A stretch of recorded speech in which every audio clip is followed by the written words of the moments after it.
Hello, welcome to Album Review of the Day series of mine, episode number 4 in it, Megadeth's awesome album, Peace Sells, But Who's Buying? It was released September 19, 1986, its genre is thrash, its length is 36 minutes and 12 seconds.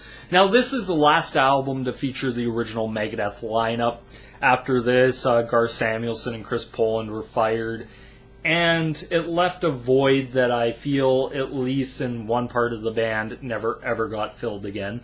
It's the first to feature Vic Rattlehead as the mascot on the cover, which he would become very synonymous with a lot of Megadeth's albums going forward. Now, this is also in a time of change. Coming off Killing Is My Business and Business Is Good into Peace Sells, they're originally at Combat Records. It's a small label. Dave wants more. He really wants more. He wants the moon. So he wants a bigger record label to produce this record. Now, originally they're given $25,000 and allowed to hire a producer, produce it, do whatever. And in the meantime, Dave was very adamant he wanted a bigger label. And so finally Capitol comes calling. The band sold. Combat Records is probably like, you guys deal with them. Now, the track listing for this album starts off Wake Up Dead.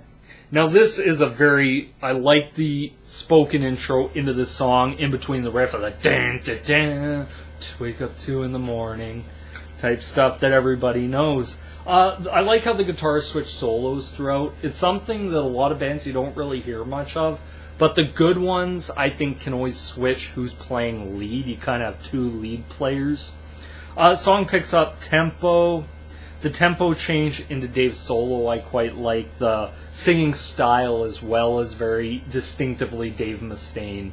On to song number 2, The Conjuring. Very haunting opening, sinister feel to it. I love Dave's solo at the beginning of the song. I love the vocals throughout. Now they're very, I guess you could say, satanic at times. I know Dave talked quite a bit about how he was reading the Devil's Bible throughout this time, and it's really one of those times in life. He doesn't like to play this song live, ever. He said, never again am I playing this song live. There's a few songs off this album that he said that about. Dave shines throughout this. I love the frantic pace throughout the song at times, and how groovy it gets. That's something that doesn't really get mentioned much about early Megadeth, is how groovy at times this stuff gets.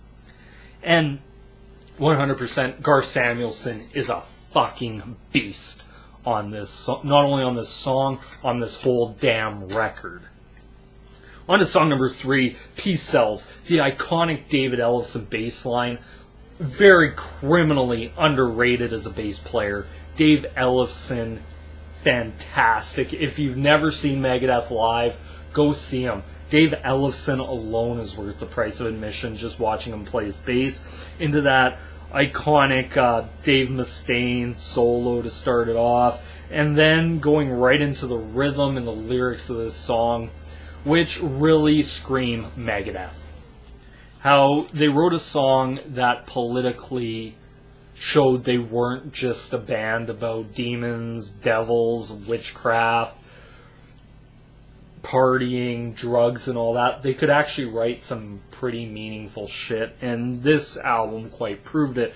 Now, the music video, to me, is one of the things that cemented Megadeth in this, is that music video for Peace Sells, where his kid's sitting there watching TV, father says, I won't watch the news, calls the stuff garbage, son looks at him and says, but Dad, this is the news.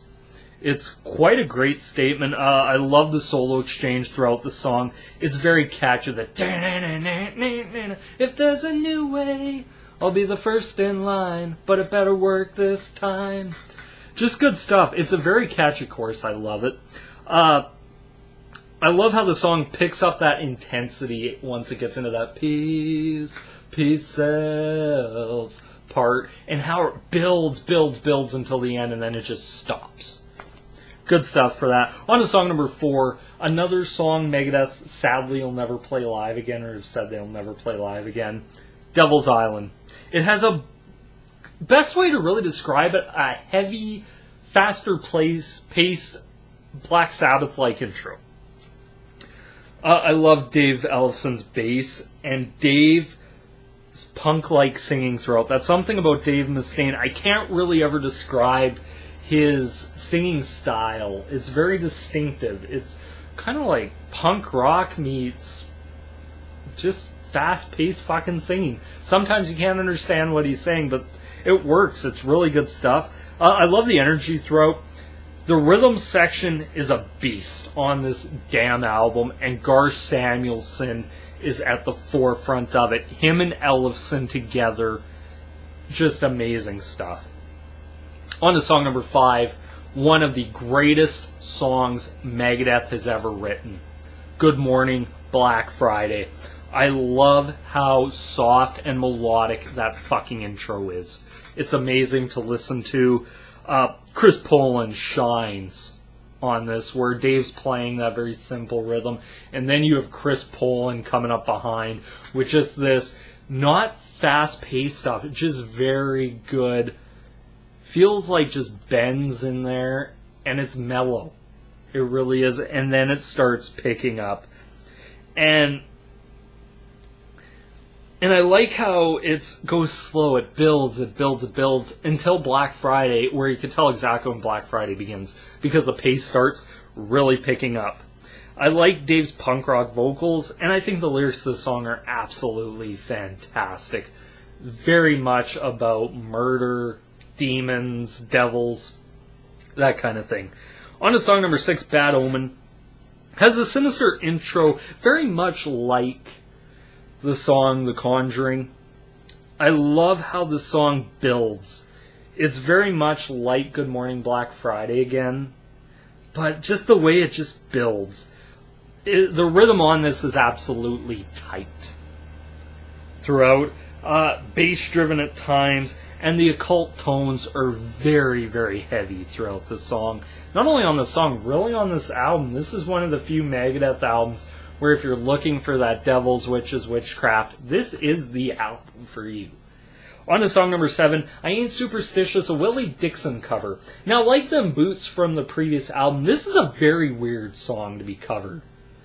It really is. It feels at times like out of place on the album, but I don't think it hurts the album. I think what this actually did for Megadeth was really prove they weren't just necessarily fast-paced. They could cover other styles, which meant something around that time. Chris Poland shines on this, absolutely.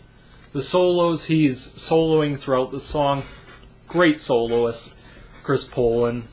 And really worked well. That's all I really got to say about that song. On to song number 8, My Last Words. It's a song about Russian roulette. Very much so. Just read the lyrics. You know exactly what it's about. Soft intro with the doomy bass lines. The thing I'll say about this band is so tight, rhythmically, and also lead-wise. And there's something I love about this. Now, when bands do a big ending, it's something I love when they end an album with a big ending. Now, you didn't really hear it very much throughout this album, which is smart, because big endings are done very well when they're done sparingly, like once, maybe twice an album you can get away with it. Not every song needs that big ending type thing. And for me, this is Peace Out. Now, what were my thoughts on this? Production-wise, it's a step up from Killing Is My Business. Very much so. Not that I didn't like Killing Is My Business, I just felt Peace Cells took it to a whole nother stratosphere. And the other thing I'll say about this, the songwriting very much improved on this album, 100%. Now, looking at this album, there's one thing to me that became very clear listening throughout this album, and I have to mention this. After they fired Poland and Samuelson, I think they replaced Chris Poland very well. I think Jeff Young was competent, he knew his stuff. Even Marty Friedman would come along, Kiko, Chris Broderick, other guitar players throughout their career.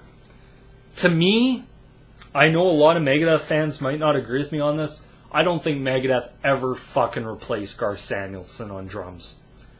I know a lot of people are Nick Menza fans.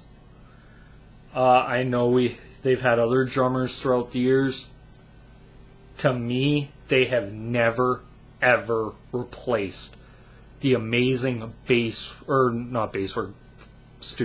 drum work of Garth Samuelson. He is a beast on this album, proves how good Megadeth was around this time. This to me is the album where I believe they far and away surpassed anything Metallica had ever written. Dave Mustaine proved not only could he play fast, they could play melodic at times, and the songs could have meanings to them. And it worked well. I love this album so much. It's one of my favorite Megadeth records of all time. To me, it's the best album they ever released. To me, Slayer would probably give up their left fucking nut, every single one of them, to release an album half this good. I know that's saying a lot, but fuck. To me, this is one of the greatest. To me, this is better than Ride the Lightning. This is better than Master of Puppets. This is better than Rest in Peace. This is, hell, even better than Kill 'Em All.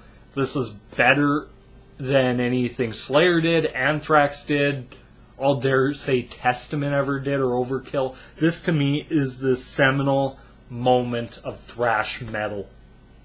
This is what made me a thrash metal fan. It wasn't Metallica, it wasn't all these other bands. It was Megadeth, and it was this record. Just has an absolute spot in my heart for it. It's a great fucking record. To me, if I had to give it a rating out of 5, this is a 4.5 out of fucking 5. It's damn near perfect. The only thing I would change about this album, the album should have started with Peace Sells. That's it. But anyway, that's my thoughts and opinions. I'd love to hear your guys' thoughts and opinions on this. This is me here signing out. Peace.